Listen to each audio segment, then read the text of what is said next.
The following is a conversation. It has the features of any conversation, such as imperfectly expressed thoughts, ill-considered opinions, and the notions of several sleep-deprived brains. Try not to get your stethoscope in a twist about it.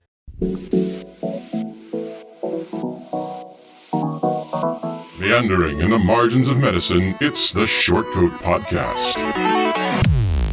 Weird news, fresh views, helpful clues, and interviews. By students, for students. Subscribe to our weekly show at theshortcoat.com. Welcome back to the Shortcoat Podcast, the show that gives you an inside look at medical school from the students drinking from that fire hose. A production of the University of Iowa Carver College of Medicine.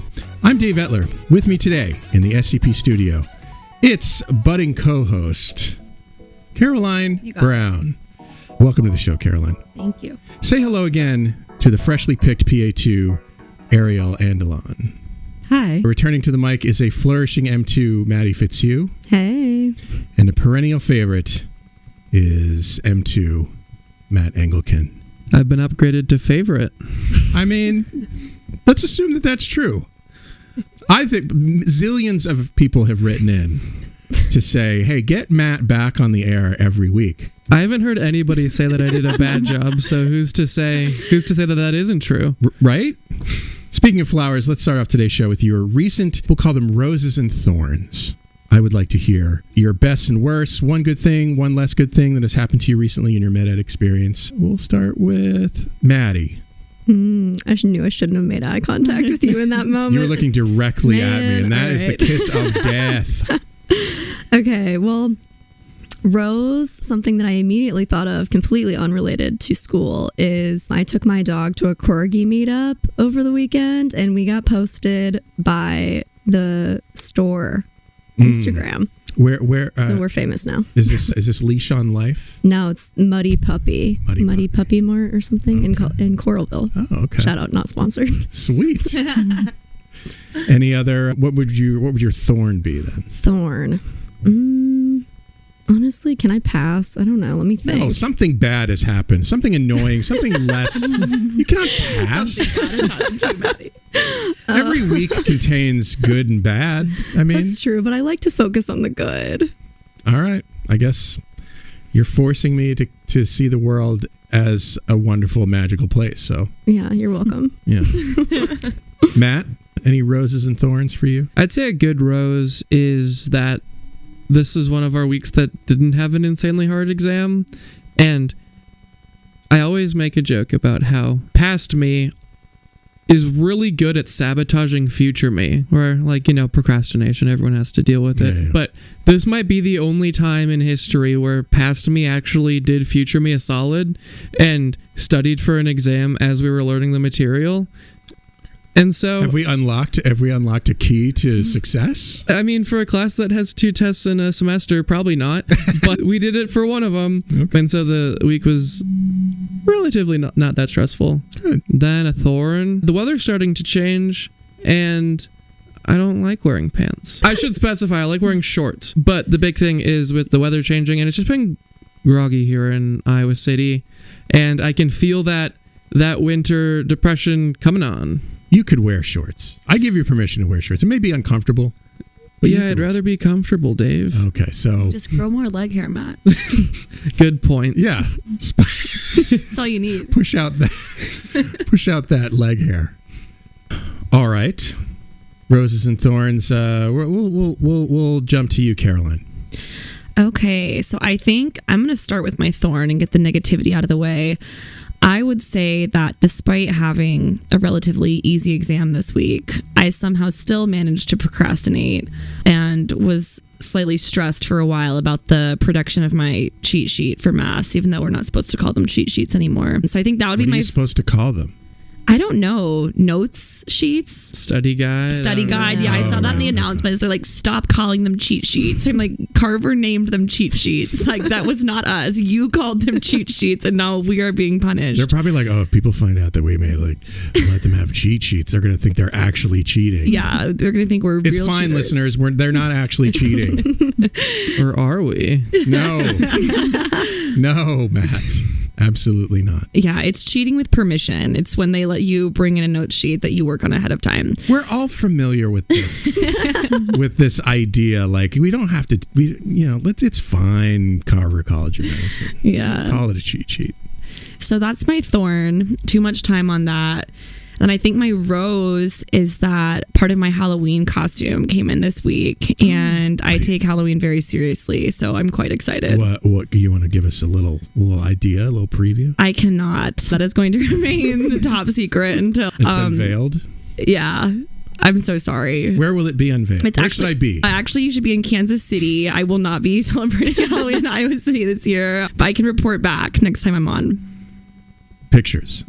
We need pictures. Sounds good. Are we friends on some social media platform? I don't think that we are. Damn it. We'll work on that. Ariel. Hi. Rose. There are so many roses from this week. Ooh. Something about having a okay, well, we had a test week officially, but an easier test week just I feel like makes the week so much more fun. Uh-huh. Let's see. This is the last week of Latinx Heritage Month, and the Latino Native American Cultural Center near here had some events this week that were really fun and cute. Yeah. And I don't know, I just loved attending them. Nice. Other Rose, this is the start of the humanities elective today.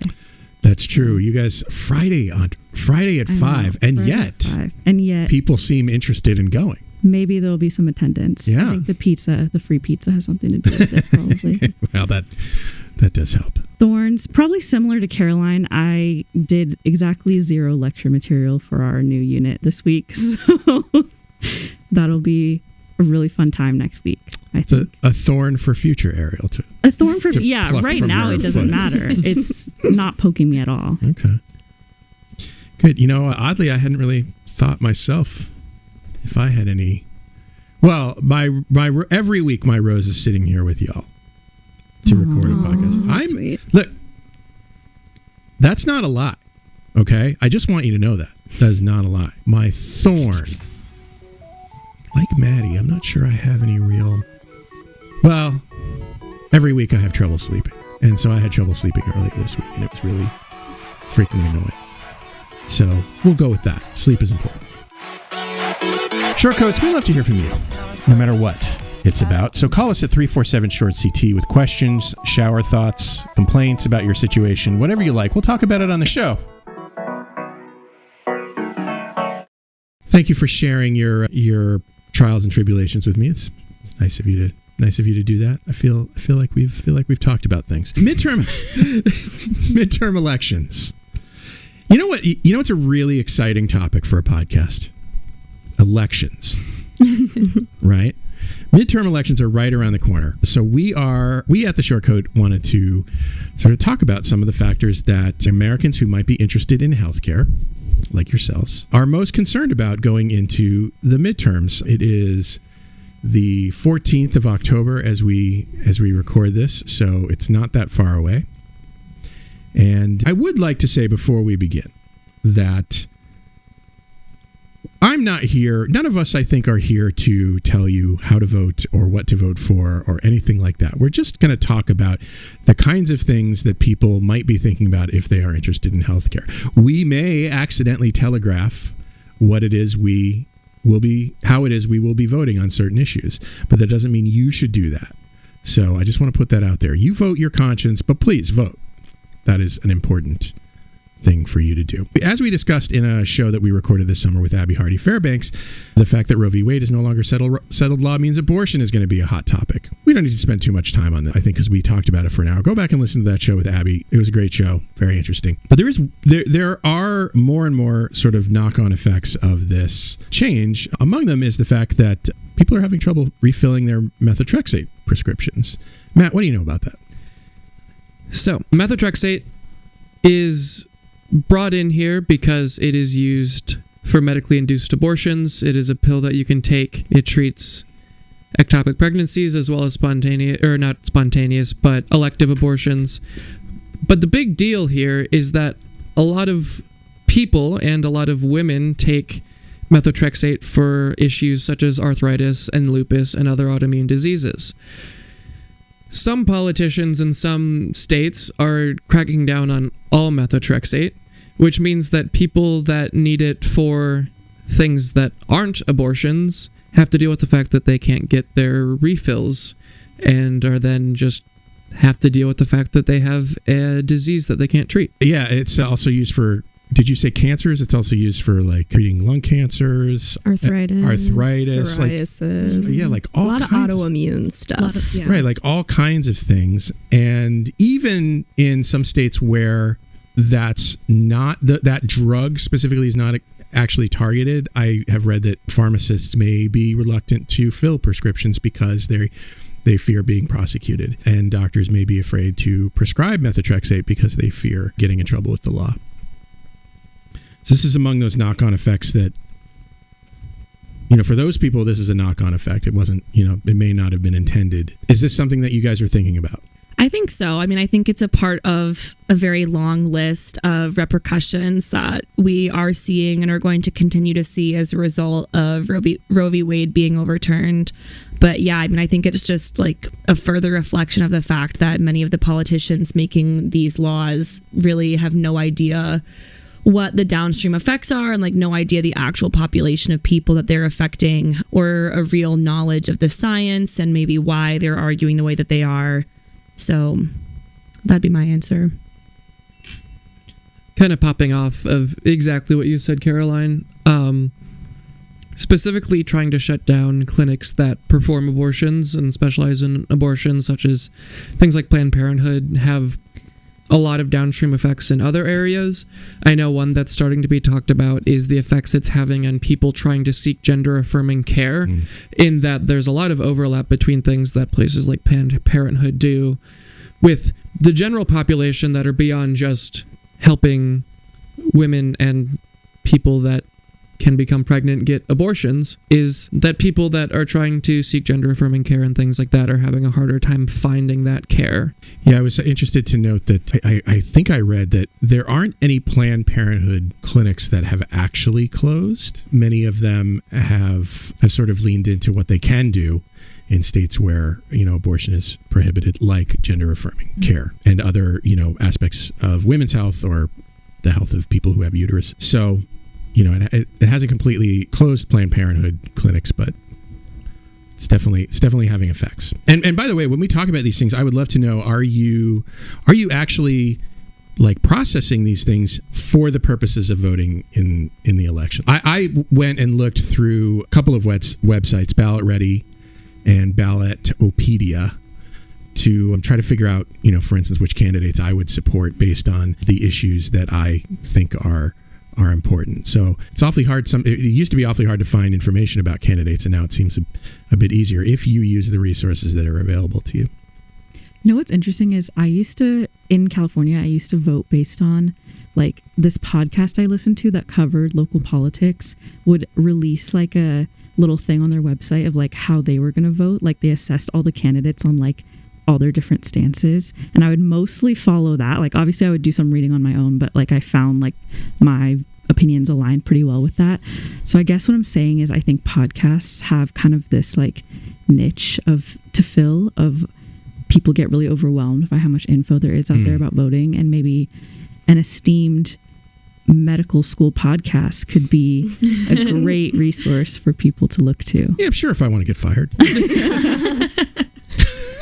Remember, we're getting paid partially by the state of Iowa. I mean, it's among the possible things that we could do on this show. Yeah. Again, I don't want to influence you to vote in any particular way. Okay, well, another issue that is proving to be something to think about in the midterms is reducing the cost of healthcare. I feel like we talk about this every election, but there's been a couple of development in particular now. The Affordable Insulin Now Act was introduced to Congress earlier this year. It's a bill that would limit patients' costs. Matt, do you want to talk a little bit about that? Yeah, I don't know much more than that. There was a bill that was introduced that would effectively lower the price of insulin to, I believe, $35 a month, which is fantastic, especially since people with type 1 diabetes that need insulin don't choose to need insulin. Obviously, there's a lot of things that you can argue with that. Like, do people that have other comorbidities or other needs, like say hypertension. There's a lot of people that some people would argue like, oh, well, you like chose to have the lifestyle, the environment, blah, blah, blah, where like you need to be on this heart medicine. But nobody can argue that type 1 diabetes is a choice or is a factor of lifestyle. And so these people that have had a disease basically their entire lives have to pay a lot of money for something that the patent was originally sold for $1 so that it could be everywhere and everybody could get access to it. And yet somehow it costs a lot of money. It costs a lot of money. Yeah, no, I completely agree. And Dave, you'll just have to stop me if I'm getting too political or too intense here. Just let me know. I don't want to get you fired. But I think that the whole insulin argument is really, really interesting because, you know, one of the reasons that we've even talked about in class why lowering the price is so important is because people, not just with diabetes, but really any kind of comorbidity or health condition, are the ones who really need healthcare and access to healthcare the most, right? And so it's interesting because, you know, in the capitalistic society that we live in, we tend to see politicians not wanting to deal with issues or pay for things up front, which really in the long term could actually prevent the cost of healthcare quite a bit. Like, I know we've also talked extensively in our classes about how primary care is so important and that really preventative measures and just kind of improving people's health on more of a day-to-day basis based on, you know, nutrition, access to exercise and mental health resources, like safe living conditions, healthy relationships, all of those things make a much longer difference in the long run. But a lot of those, I guess we could call them more like social targets of intervention, are not things that in general politicians are wanting to consider or deal with. But I think that's a really interesting argument. You know, like insulin's expensive mostly because of drug companies, but what if we targeted this by just preventing people from getting diabetes in the first place? And obviously, you know, that's not always controllable, but there are definitely risk factors that can increase the odds of having it. The Inflation Reduction Act is the next thing, which targets big pharma and the perception by politicians and voters that drug prices are too high. It does allow Medicare to negotiate the price paid for some other drugs, and also reduces health insurance premiums. Again, you know, like it's not clear to me how much of an issue. Well, I think this is probably an issue, a partisan issue, because it was, you know, it's introduced by a Democratic president, Democratic administration, or at least signed by a Democratic administration. And so, you know, there could be some, you know, sort of partisan conflict about, you know, whether that's a good idea or not, because my perception is that it doesn't really matter whether it's a good idea or not. It just matters that you can score points off of people. The other big deal with this is, so the big thing is that Medicare and Medicaid have not been able to negotiate prices with pharmaceutical industries. When the Affordable Care Act was announced about a decade ago now, the big issue is in order to get it passed in a bipartisan Senate, it needed to get enough votes. Yeah. And like we've been talking about, pharmaceutical industries across the board are pretty garbage and use all the money. No offense to our many pharmaceutical industry executives who listen to the show. Yeah, if you listen to this show, I'm sure you're perfect and none of this is your fault, but they do spend a lot of their money in lobbying. And a lot of politicians, unfortunately, can take that money and vote with their checking accounts rather than with their constituents' ideas. So when the Affordable Care Act was passed, that was one huge thing that happened, is that the government's insurance couldn't negotiate drug prices, and so they could kind of do whatever. One of the other downsides is because drug companies knew that, and knew that they could kind of get away with those kind of things, they would increase their prices. Since they knew that private insurance could negotiate, they would drive up the drug prices and then make the private insurances negotiate them back down, which doesn't really work all that well. But the Inflation Reduction Act is something that can definitely help. The only big thing that we've learned about in class is that it doesn't go into effect until 2026, which is a ways away. It only affects a few drugs to start out with and slowly gets better. But it's kind of the thing that Caroline talked about, where, you know, by the time this happens, we'll be another election cycle in, and so people can't say like, ooh, look at what I did and look at how it's affecting your life. Right. It's like climate change, where like no one wants to do anything because you can't like write down on your resume that you solved climate change, because that's not going to happen. Yeah, I'm wondering, like, since this is such kind of an incremental thing, especially like on the government end, you know, I'm wondering if you think that there is going to be like more room for kind of private companies like Amazon, like other like nonprofits and like health concierge stuff to kind of like jump in and like try to fill this need. I don't know if that made any sense.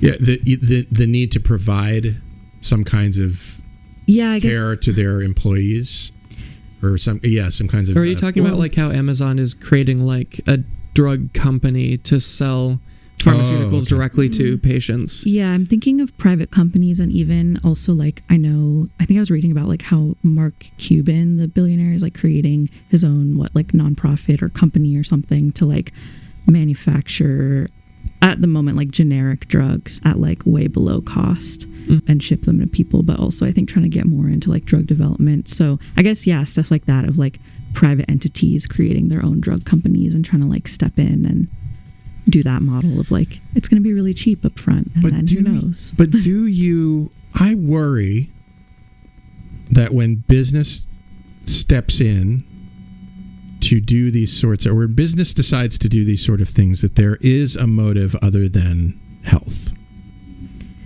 or other than helping people with their daily lives. Yeah, but as opposed to more than health. If pharmacies cared about health, they wouldn't be charging so much. Or not pharmacies, sorry, pharmaceutical industries. Pharmacies are doing. But that's what I'm saying. Their best. But like, that's what I'm saying. Pharmaceutical industries are already acting completely out of step. I mean, it's not an unknown effect that like, since there's not a whole lot of competition, they can charge whatever they want. For drugs that are under patent, they can really charge whatever they want, and they do it strictly as a capitalist way to make more money. And so even though businesses, there's obviously an ulterior motive if Amazon or Mark Cuban step in, the entire purpose that like, if we're going to say that this is like either a Democrat or a Republican ideal, Republicans love capitalism just like across the board. And so if more people want to get into the pharmaceutical industry and try to drive capitalism so that it affects the patient, as long as those drugs are being controlled in a way that there's not like rampant, like as long as they're not like misdistributed or like made incorrectly, or if they can do what they're supposed to do and there's really no difference between generics between different people, then I personally don't see the issue with somebody charging like $8 for a refill and $600 for a refill, which is the case in a lot of situations if you don't use insurance. Yeah, I mean, I get it. I just, when a company like Amazon says, we mean well. yeah, when a company like Amazon says, hey, we're going to help, reduce the price of healthcare, I'm a little red flag. I'm a little suspicious. I want to see a little proof. So, next issue, a 2022 Ipsos survey found that for Americans, mental health is now the number one health concerns past COVID. It was 35%.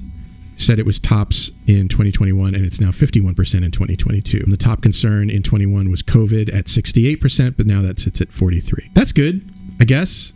I mean, COVID is still here. Hey, it's me, COVID. What a strange thing to say that's good about. I know, like, I don't know. I'm glad people are having more mental health issues. I mean, it's good that they're concerned about it, because like growing up, for an old guy like me, mental health was not a thing that people talked a lot about. I think it was, I'm 52. It was even worse for people older than me. I mean, it was an embarrassment. These days, I see so much discussion about mental health. People are thinking about it, and that's a huge improvement. Is that driven by a huge increase in mental health issues? I don't know. I feel like it's probably partly an increase, and I think that also our generation is just more open and accepting about a lot of things that haven't been kind of acceptable to talk about in the past. You guys are so open and accepting. I mean, not you guys in this room, although you are. I'm talking about like your generation and the generations that have come off. We're just a bunch of lovers. That's all it is. God damn it. Yeah, so I don't know. I mean, I just think it's funny because I feel like, if you try to talk to, people even one or two generations older than us, it's like this foreign topic that nobody even really understands. And then I feel, at least amongst my friends, like it's so not taboo. I mean, like we're all, checking in on each other, like talking about, what went down in therapy last week. Like everyone like knows who goes to what therapist, like what meds people are on. And it's just like no big deal. Incredible. And I think that that's a really important part of destigmatizing mental health is, making sure that everyone feels comfortable talking about that kind of stuff. Yeah. And I feel like that change, to me, that change feels like it happened virtually overnight, just within the past, 15 years. To me, that's overnight. I mean, I feel like something really positive, I guess, that came out of like the pandemic is it made a lot of people kind of like introspect a little bit more and think more about their mental health. And like, when everybody was quarantining and stuff, like you can't see people. And I feel like people just had a lot of time to spend with themselves and kind of like reevaluate. So, Yeah. It does seem like it really brought out mental health as a concern while we all just sort of tried to figure out what was going on in our lives. So now I think a lot of it is figuring out how to take that concern and make it, like, be able to treat it better. Yeah. Because like Caroline said, I know a lot of people that go to therapy. I know a lot of people that are on like medicines for mental health concerns. I just got my dose increased. Shows. Yay. I increased it yesterday, so I don't know yet. But I choose to believe that you're a much happier person. Well, thank you. But one thing that goes into that is that we are very lucky here at school where CCOM has mental health services that are free to students. We can go to as many therapy sessions as we want to. We can see psychiatrists without any cost. If you're on medicine, obviously you still need to pay insurance, but there's so many things that are involved in mental health services that aren't medicines that the school gives us, and that's something that I feel like whether or not we use them, we should all be very thankful for, but not everybody has that ability. Yeah. Especially for people that are, working jobs and you can only see like a psychologist from 9 to 4 and that's, exactly when they work. It's really hard. And when you have to pay a lot of money to go to those places and most insurances / some insurances don't cover it, it can get really tricky. Well, aside from that, I mean, few states can say they have enough mental health care providers extant in their states. Most states report anywhere from 5% to almost a 70% shortage of the necessary healthcare providers in their states. So, yeah, that's an obvious issue of access. Yeah, I think I would also wonder too. I mean, yes, treatment is really important, but also like prevention where possible. I mean, some mental health issues or crises can maybe never be like prevented, but I think a lot of stuff can also be worsened by stuff like COVID or like, whatever other things we have going on in our environment. Whatever stressors that are in our lives. Yeah. I think we've learned over the last couple days of class, we're getting into our psychiatric disorders section of school. And one of the things that they've talked about is they found that for some of them, there is a large genetic component, but I believe for all of them, there is also a large environmental component. Mm-hmm. So I think that that's a really good point, Ariele. 76% of Americans feel that mental health professionals should be first responders for mental health / suicide crisis emergency responses, while 23% believe it should be the police. Also a shift that may have some relevance in elections and politics. If you believe that police are overused in certain situations, like in responding to a mental health crisis, that may be important for you to consider. I think that's another big generational shift that we've kind of seen. I think that our generation has a much less favorable view of law enforcement. And I think, I would agree that a mental health professional is much more capable and like much better trained to tackle a situation like that than a cop. So, I would agree. I found it really interesting in the article that are you like linking these articles? I'll put them in the show notes. Chat? Yeah. All right. Well, one of the articles has this graph about the first responders, and it had it split up into like overall and then like Democrat and Republican. And I thought it was really interesting that both parties favored mental health professionals going to these types of situations rather than the police. Mm-hmm. I don't know. I just found that interesting. I think one thing that I know, at least in Iowa, has been all over the campaign cycles are kind of using that rhetoric to say that people want to defund the police. I know exactly which commercial you're talking about. Yes. And honestly, I feel like if I was in charge of if I could go back in time and encourage people to maybe change the messaging a little bit. I don't think that did anybody any real favors. No, just like, yeah, obviously defund the police turns out to be like, maybe not. How about allocate funds that used to be for police to different resources that can help people in different aspects? You might need another bumper for your car. A second bumper for that sticker. Yeah, I think it is hard because, like, right, the police are like a fundamental part of the social safety net now, where it's like you can't defund the police because they're too busy responding to mental health crises and like all this other stuff that shouldn't be in law enforcement domain. But yeah, here we are. Yeah, I think it's hard because, yeah, at face value, you hear defund the police and you think, oh, we're just going to get rid of them. But I think the key idea... And to be clear, that has been tried. I think in some places. Yes, in some places. But I think what they're really saying is, well, so it's tough, right? Because the police force actually like originated, like it started in the South as slave patrol, right? And like police were out trying to catch and trap enslaved people that were running to freedom.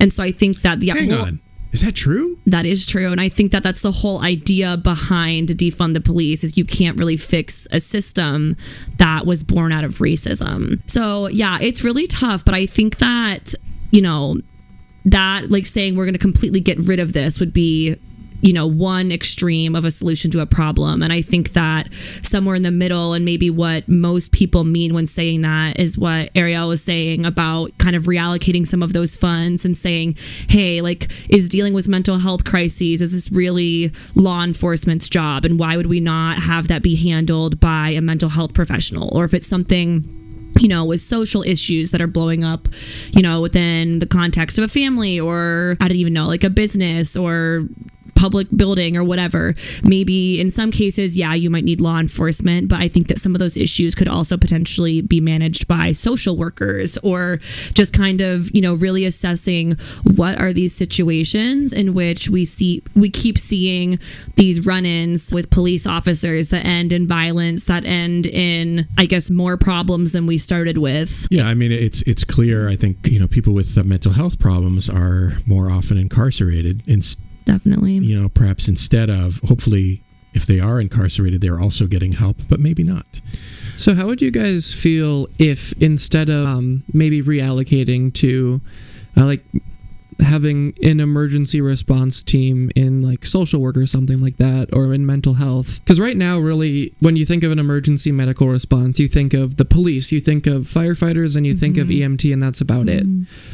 Do you think that we could get a similar response if we had better training for police officers and those types to handle mental health concerns? Or do you think some of those like issues that we're seeing now of having an aggression first attitude persist even if training gets better? So I think that if you prioritize mental health concerns within the police system, I don't know, like in my opinion, I think it'd be interesting to see if there is a shift in the type of individual that is drawn towards that job. Because I think that, you know, a lot of, I guess, talk, or not even talk, but just a lot of findings that have come out of, you know, movements in recent years drawing more attention to the police force. Like there's all these things about, covering up each other's issues, the whole like I covered your back, now you're going to cover mine thing. And there seems to be this issue with like lack of transparency within that job field. And so, yeah, I think that addressing mental health as part of training would be really important. But I also just like don't know if the, I guess, population of people who work in that industry, I don't really know how they would respond to that. I was going to say something really similar. Like, I want to say yes, that training could help, but at the same time, it's a matter of like taking that training seriously, and I just don't know if that would necessarily happen. Yeah, it might need a cultural shift, which is always tough. I think among the problems, one of the problems that occurred to me with the idea that mental health professionals should be first responders is how do you know?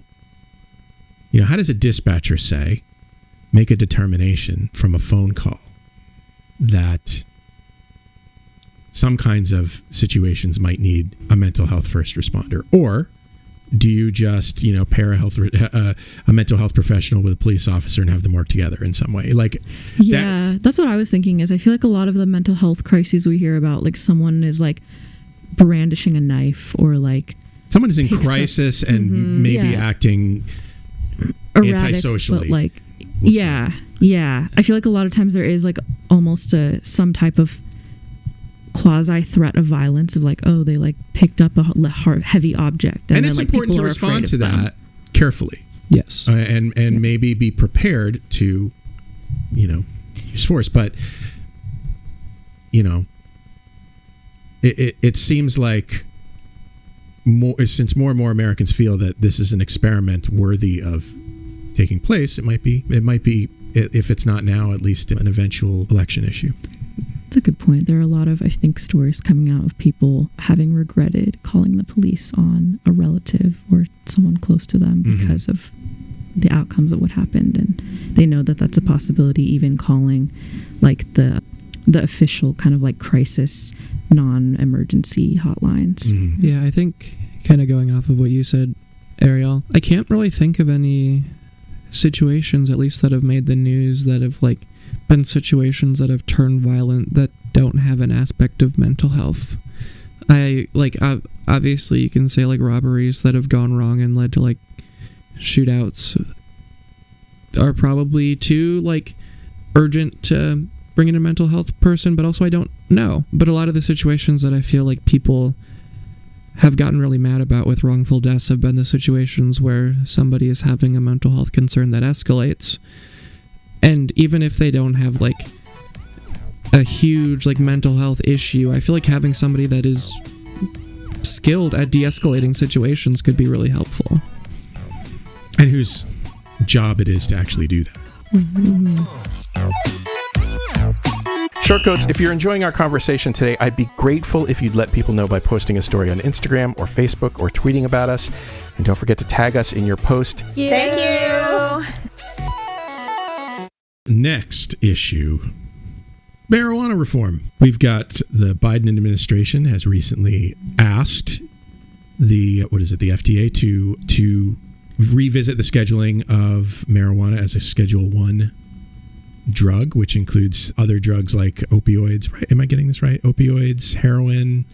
Yes. Not opioids, heroin, fentanyl, like things like that. Well, even fentanyl has like administrative use. Schedule 1 drugs are mainly for things that they found really only have abuse potential. Yeah, these are drugs that have been classified as not having therapeutic medical uses. So things like fentanyl and like cocaine and those kind of things do have some therapeutic uses, so they aren't Schedule 1 drugs. Okay. Schedule 1 drugs include things like, obviously these can also be argued how successfully, like that depends, but some of the other Schedule 1 drugs are things like heroin, LSD, MDMA, ecstasy, those kind of like your generic like street drugs, as some would say. And marijuana is also on that list for a drug that only has high abuse potential and no therapeutic potential. And so there's been a huge, I guess, argument recently to take it off of that list because it doesn't really match the rest of them. Yeah. Mm-hmm. And we've learned in class too, I mean, there are therapeutic benefits to marijuana, and we've seen that throughout the last, few years, especially states deciding to legalize it, but like even more conservative states that haven't made that leap yet, a lot of them have it legalized for medical marijuana. And so I think that, it doesn't really make sense for it to be in the same category as all of those other drugs when we know very well that there is potential therapeutic benefit. It's going to be interesting from a purely political standpoint. Now that I think this legalization idea has gained momentum for multiple states, it's going to be interesting to see how many states that currently have actively refused to legalize, how many states are tempted to do so because of the amount of money that they could make off of legal marijuana in some way, shape, or form. But I guess that's sort of beside the point.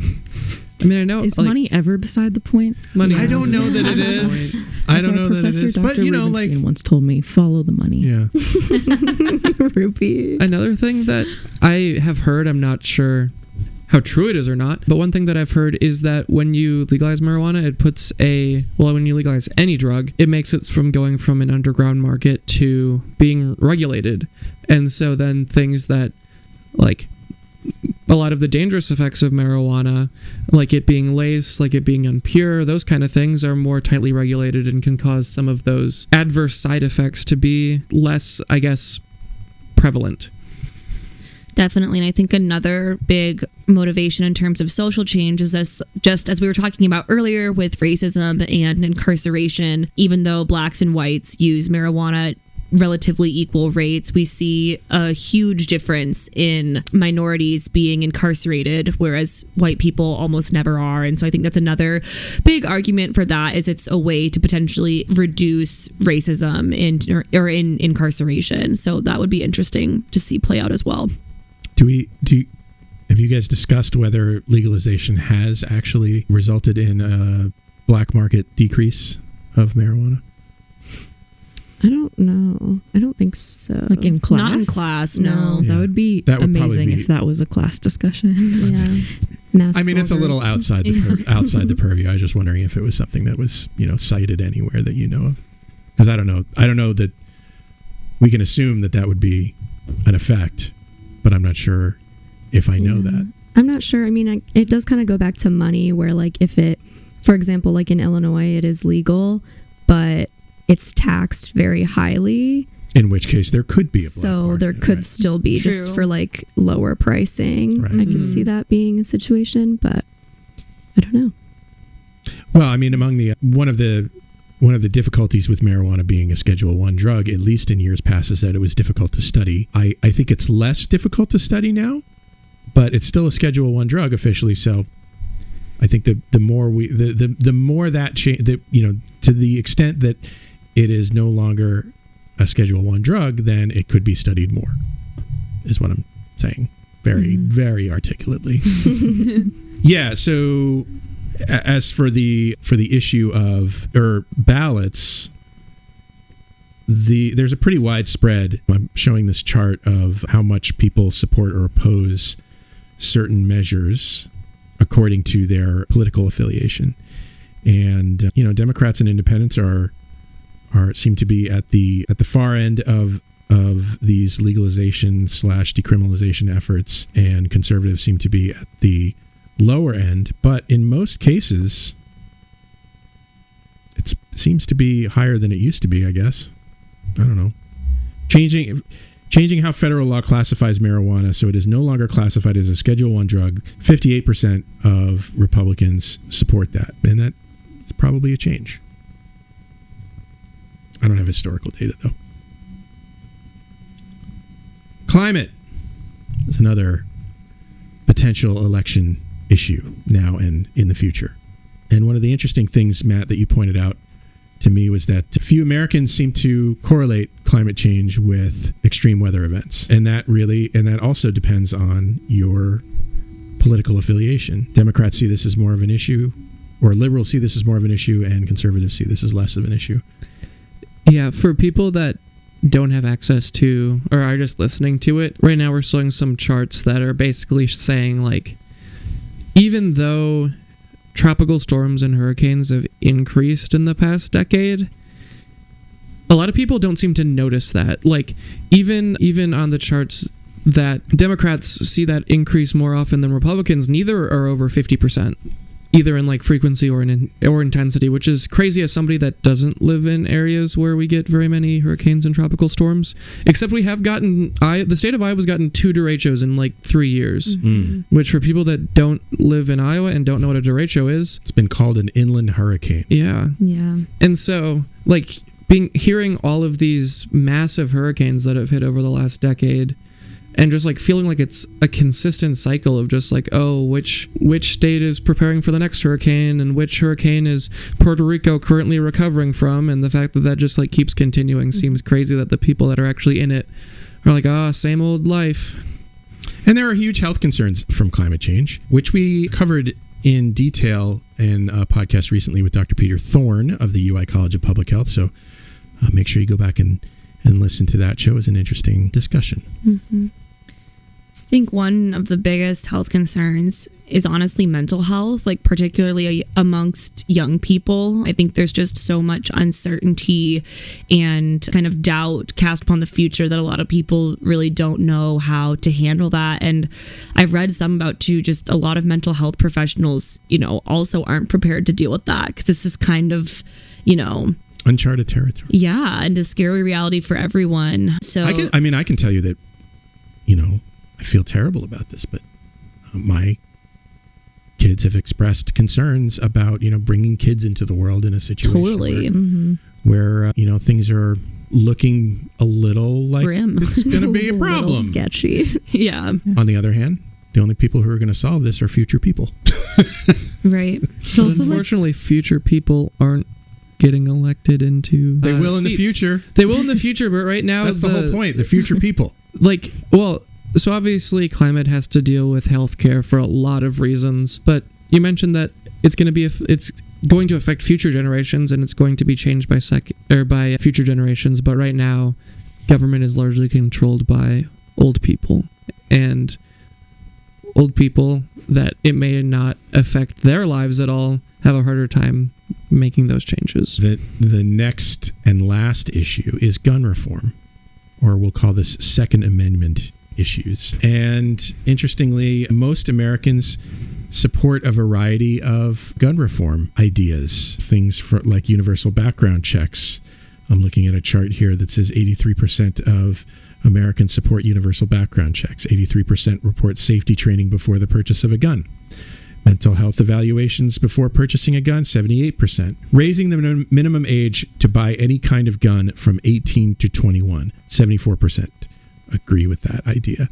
Proof of proper storage before purchasing a gun, 68%. So, given those numbers, it would not be difficult to enact this. It seems, based on these numbers, if it were put to a vote of the people. That's not exactly how this works. I think it just goes a lot back to what Matt was saying earlier about like politicians being bought out. Completely. I mean, Trump took away legislature that Obama had in place for, universal background checks. And it's like, I'm looking at this graph right now, and 83% of the country believes that is correct and should be in place. 80% of Republicans even agree with that. And so, I think it just, as Maddie's saying, goes back to this whole situation of power in the hands of the few, not the many, and laws in place that no one agrees with. I can't read the future, but I do, and I know that surprises you, but I do see some cause for optimism in that it is something that is being talked about a lot, and I see some cause for pessimism in that we're still seeing gun violence, and we haven't really enacted meaningful reform yet. We haven't tested these ideas yet, essentially, at least on a national level. So, and I think that's an important part of this, among the things that people talk about is like, well, how do we know that this is going to work? Well, we got to try it. Right? I don't know. The other aspect of that is, how do we know it's not going to work? I mean, yeah. So there you go. Maybe we should give it a try. I don't know. It's up to you, voters. It's up to you, listeners. Let's see if these things are all important issues on the midterms, which is, I mean, I think they are important issues on the. I think we already know that. But the point is, I'm interested to see how everybody votes this coming November. If you want to tell us things about how you feel about this, I encourage you to give us a call, no matter where you are on the spectrum of belief in any of these things, because I think it's important to hear from you on these ideas. So give us a call, 347-SHORT-CT, send an email to theshortcoats@gmail.com, and we'll talk about it on the show. I would love to talk about that, even if you don't agree with us, especially if you don't agree with us. Anything else we want to say about this, Matt? I don't think so. I think one thing that we can say is that there has been recent studies that have shown a large overlap between people that have gone through with suicidal ideations and people that have gone through with mass shootings, in the similar way that most of them are premeditated, most of them have plans, those kind of things that have very similar setups. And the big thing that comes up in the news nowadays when it comes to the Second Amendment rights, at least like the negative side, is that there's a lot of mass shootings happening around the United States. And so I think this brings really well back into our previous talk about mental health discussions and mental health reforms, in order to have some of those people that might be struggling or considering doing something like this, where obviously taking away guns is not the only and should not be the only thing that we do to prevent mass shootings, but hopefully is like a more like addressing the mental health concerns behind why people would ever want to do these things, the fact that it's easy to get guns, all of those things. You can't treat them all as their individual units, you have to treat it as a whole. I think you're talking about a comprehensive set of plans, a comprehensive set of policies that are focused on preventing these horrible situations, that include both things like universal background checks, blah, blah, blah, blah, blah, and mental health reform that allows people the ability to seek or get help when they're experiencing difficulties before they turn into these more horrific acts. Yeah. I think another big part of the conversation that's not often talked about is just the connection between mental health and the fact that in like 99% of cases, the people who carry out mass shootings are men. And I think just, in terms of societal expectations, a lot of times, maybe not so much now, but in past generations, right? Like men haven't felt like it's okay for them to express emotion. Like it's more negatively looked upon for men to do things like ask for help, to be emotional, to cry. I mean, my friends can vouch, like I've always been a huge proponent that like men need to cry. Like I think that mental health and addressing some of these kind of societal expectations, or even, just a lot of the gender norms, I think that our generation is starting to reject. I think, some people may call that a stretch, but I think that there's a definite connection between mental health, lack of emotional stability, lack of, close relationships that provide people that safe space to, admit that they're struggling or ask for the help that they need, and then these horrible things happening. So I think personally that's also a really interesting topic that could maybe be researched further. Well, there you go. I'll give you the last word. I was just going to say, everyone should go vote. Voting is cool. Yeah, November 8th. Voting is fun. Voting's amazing. I got my candidates all picked out. That's our show. Matt, Caroline, Maddie, Ariele. Thanks for joining me on today's show. Thank you. Thanks for having us. And what kind of American would I be if I didn't thank you, Shortcoats, for making us a part of your week? If you're new and you like what you heard today, follow the show wherever fine podcasts are available, like Spotify, Apple Podcasts, Google Podcasts, and YouTube. Thank you to this week's producer, Matt Engelken, and to this week's editor, Maddie Wallin. The show is made possible by a generous donation by Carver College Medicine Student Government and ongoing support from the Writing and Humanities program. Our music is by Dr. Vox and Catmosphere. I'm Dave Etler saying, don't let the bastards get you down. Talk to you in 1 week.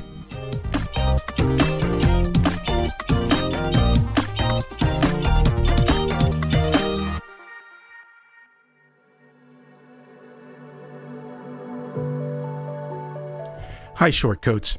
Look, life in medical education, life in America, life in the world is often difficult. And I often wish I could help. All I have is this podcast, but in my wildest dreams, you have the support you need to lead a life of your choosing. You deserve to be happy, healthy, and successful in whatever ways you define those words. So if you need support because you've experienced racism, discrimination, harassment, mental health crises, I want you to be able to get the help that you need. And so I'm going to put some links in the show notes to some resources that you can use. But the bottom line is that for what it's worth, I see you. I know you're out there. I wish I could do more. Maybe I can in ways that I don't understand yet or know about. But I see you, and I'm glad you're here, and other people are too.